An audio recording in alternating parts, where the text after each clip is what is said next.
Well, it was just a couple of weeks ago we were looking at it and wondering whether the Mariners were going to be able to hang on to this thing. And, man, if they ever bounce back, and now all of a sudden the offense looks like the strength. Bryan Walters in for Brock today, and great to catch up with old friend Buster Olney of ESPN, who joins us now. Good morning, Buster. How are you?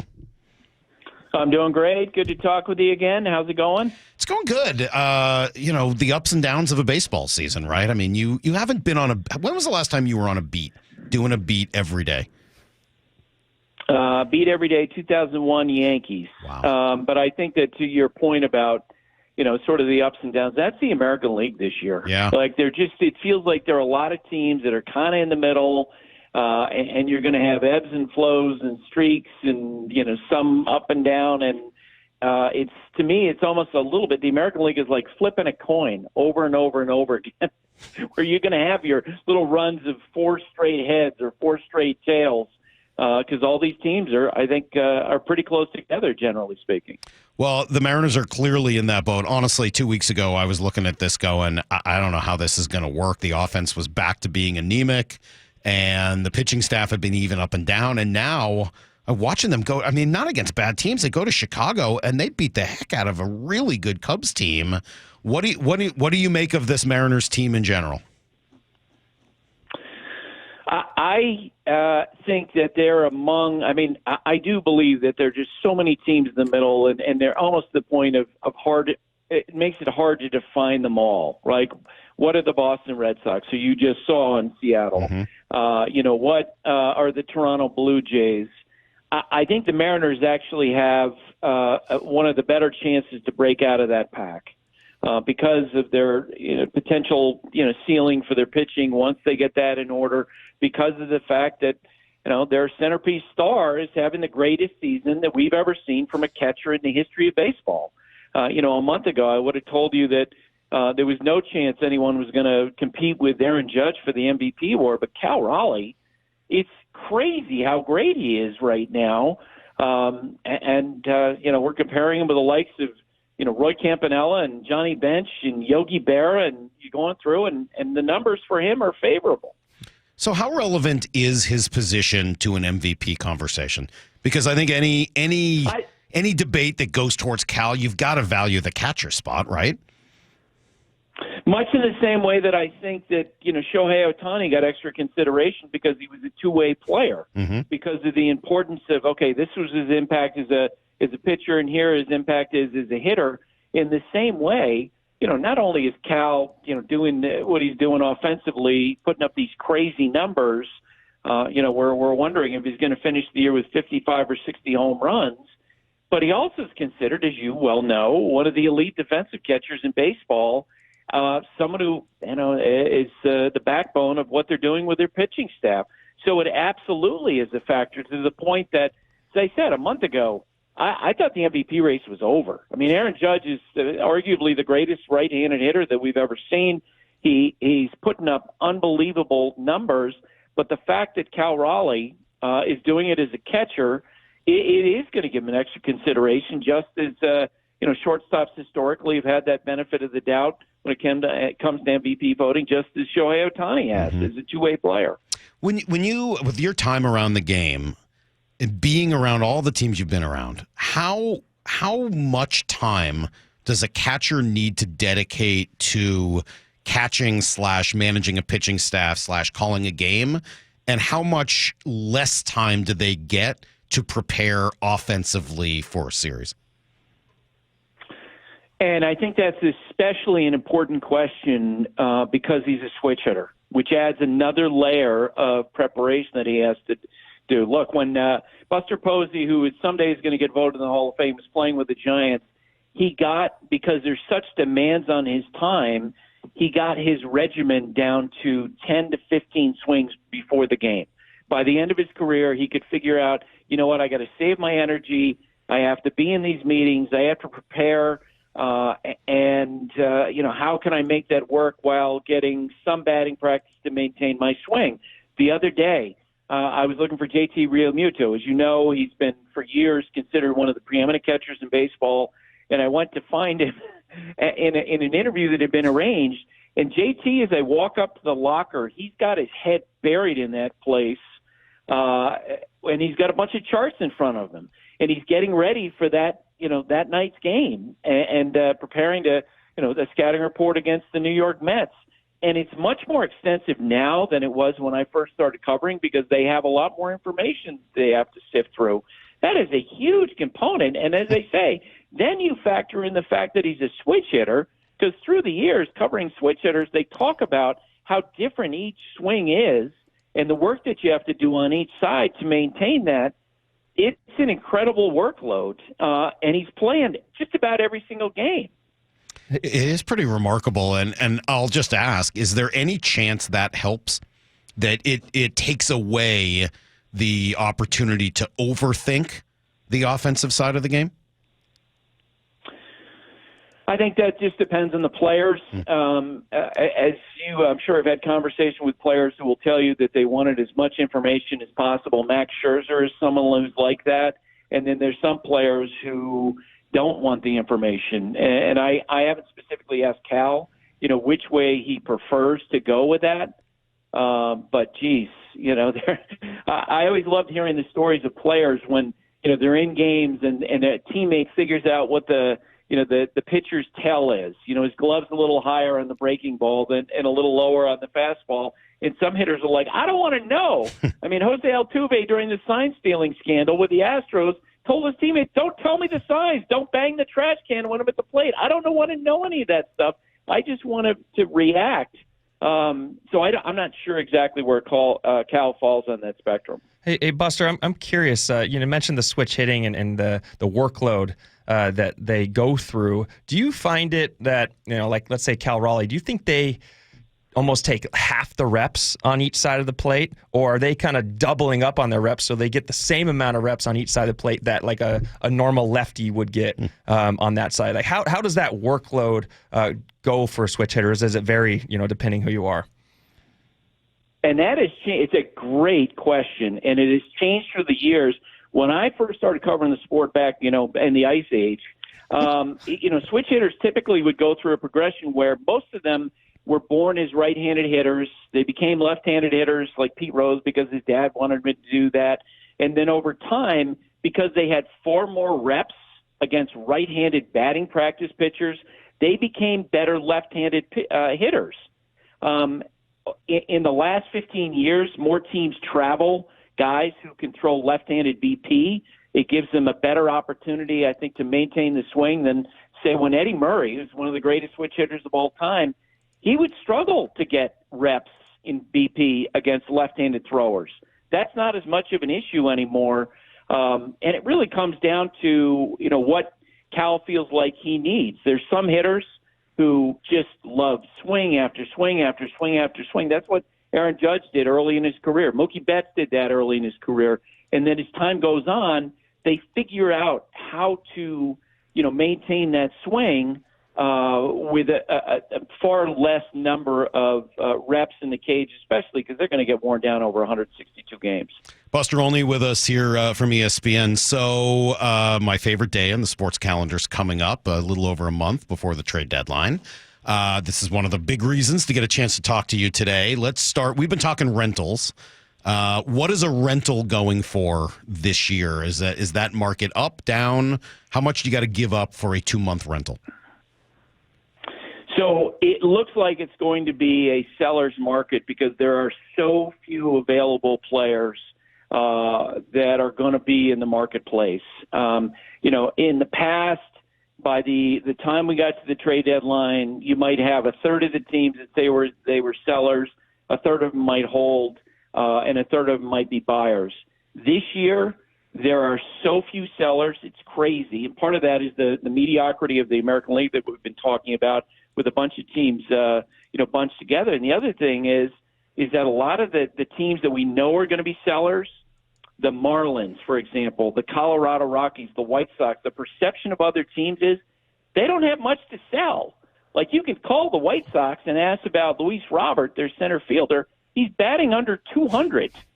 And so they're not going to get a lot for him. They would have to kick in money to offset Andrew Benintendi's contract.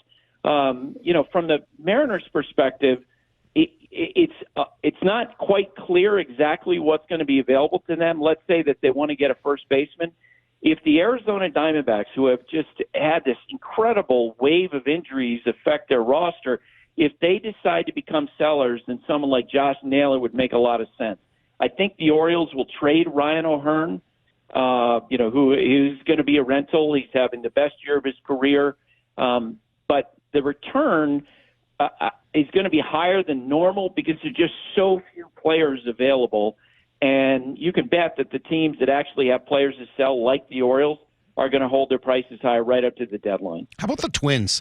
Just seeing them this week, and they're having so many problems with their rotation, but they got some dudes, and especially in that bullpen. You think the Twins end up selling? They could. I think they're kind of at a tipping point. All those teams in the American League Central right now that are behind the Detroit Tigers, the first team in baseball to 50 wins, Kansas City, Cleveland, Minnesota, they could all be sellers in part because the trade market is going to be so thin. I really think this year there should be three categories: buyers, sellers, and opportunists. The opportunists being the teams that, and maybe the Twins fall in that category, where they feel like, hey, you know what? Because there's so few options out there in the trade market, let's stick some guys out there and get a higher return this summer than we normally would. Another example of that might be Freddie Peralta, the Milwaukee Brewers. The Brewers are contending. They're having a really good season, but Peralta's going to be a free agent after next year. The Brewers will probably get a huge return in this really thin starting pitching market. Buster, we're hearing about all the sellers. What about the buyers? Who are some of these teams that the Mariners are going to be competing with to potentially land like a Josh Naylor or a Suarez? So I think Suarez absolutely on paper would be a perfect fit for the Yankees. And I'm sure that they are monitoring this closely. They've been playing DJ LeMahieu at second base. He's 37 years old. He's doing okay, but it wouldn't at all surprise me to see them target a second or third baseman and move Jazz Chisholm, to second or third, whatever they need after they make the trade. The Giants were probably going to be the biggest contender, I think, for the Mariners for help at first base, but they had Rafael Devers. I'm going to be really curious to see whether or not, they just watch Devers take ground balls before games and decide, hey, you know what, we're comfortable with him at first base. Or, you know what, maybe they feel like he's better served to just be a DH for the rest of the season rather than play first base. It all depends on what they're seeing as he takes ground balls at a position where he's never played before. But, when it comes to other spots, look, all of these contenders are going to be looking for relief help.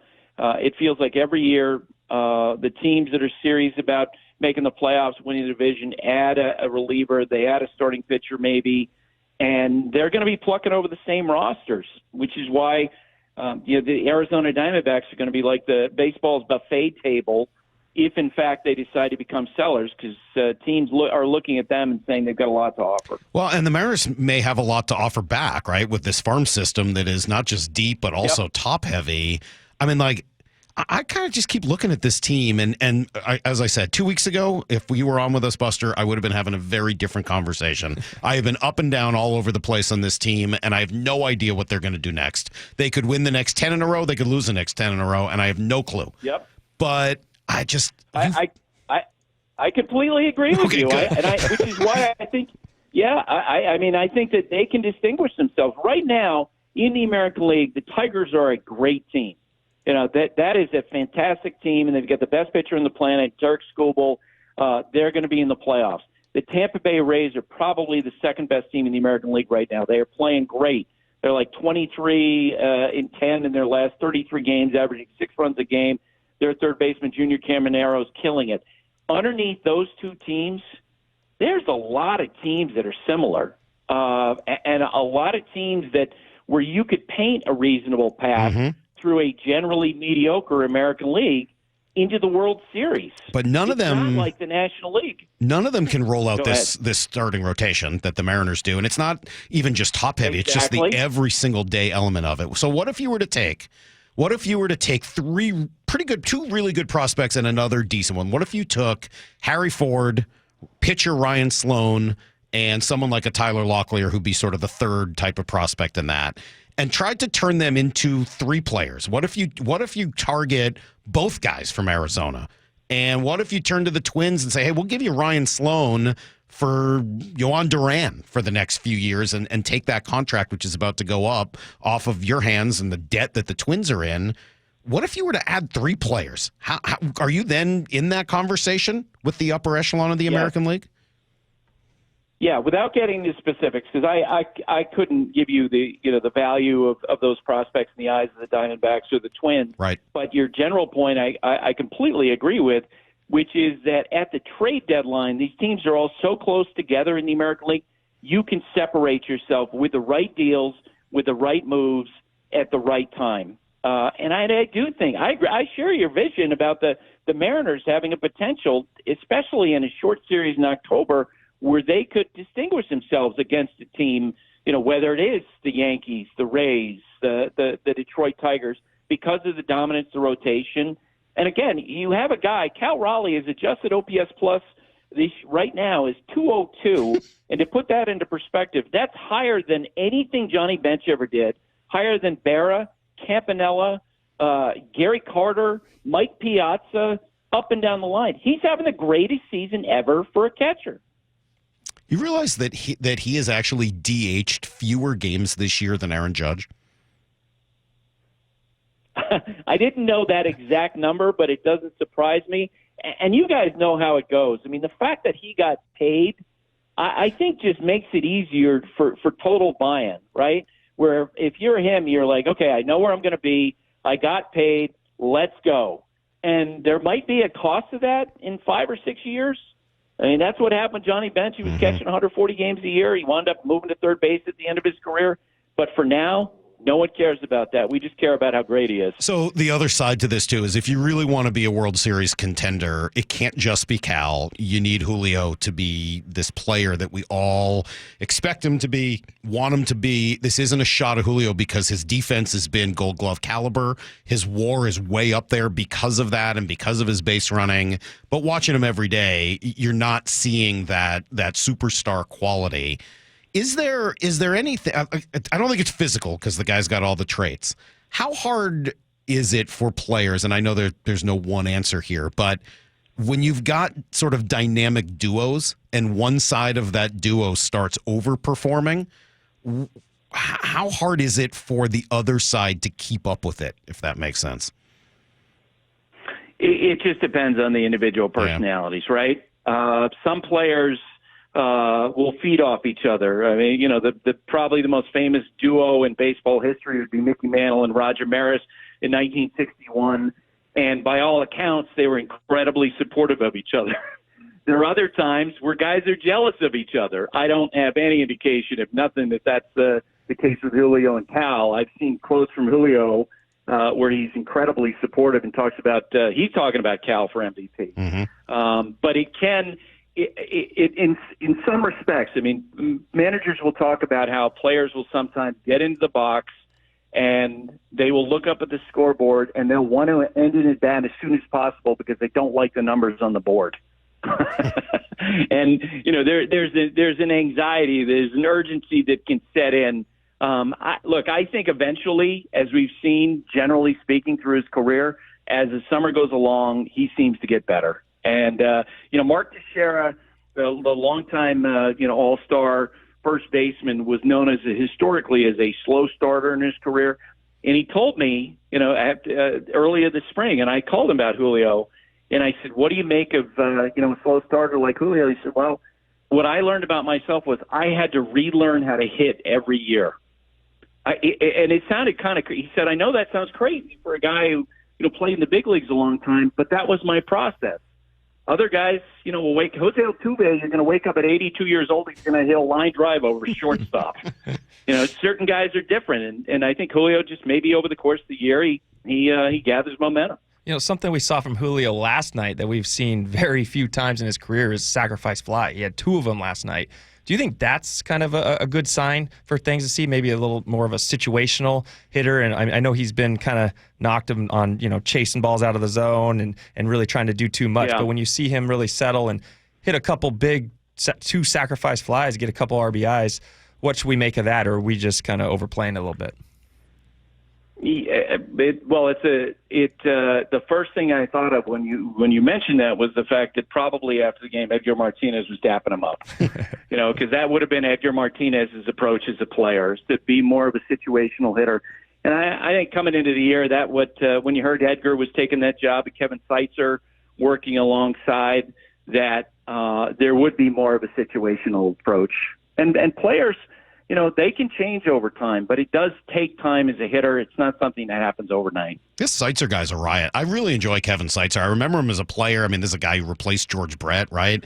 But as a hitting coach, he might be, of all the hitting coaches I've ever been around, the easiest to find and most willing to talk. He's not one of those hitting coaches that just hides in the cage and you never see him. He's got a lot to say about hitting. It's kind of cool.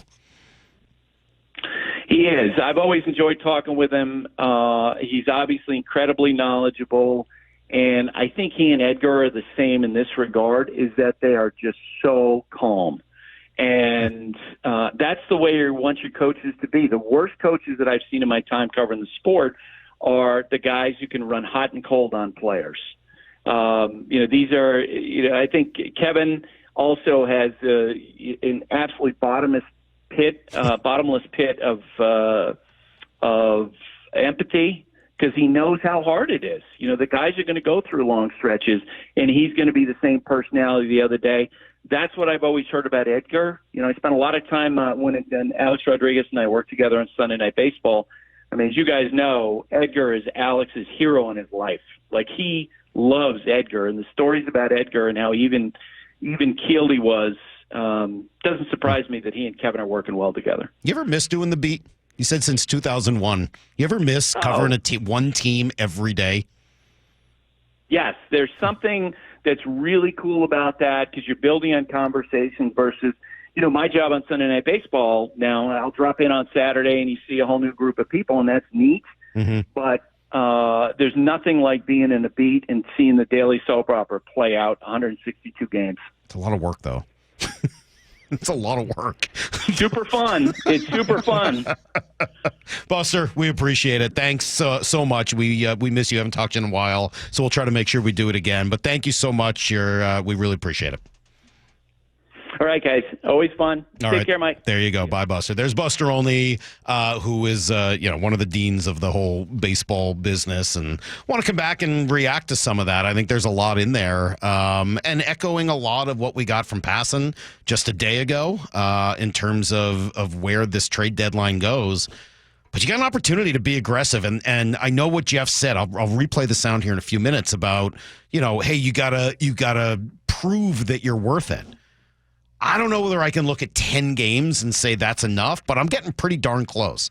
Like, what the Mariners have done since hitting that low point in Arizona is enough to tell me that they're worth investing in. I don't know if it makes them a World Series team. I'm not trying to go above and beyond reality, but it does tell me that there's at least something there worth investing in. And if you give them the resources to go get those kinds of guys, maybe you can break out of this pack in the American League. So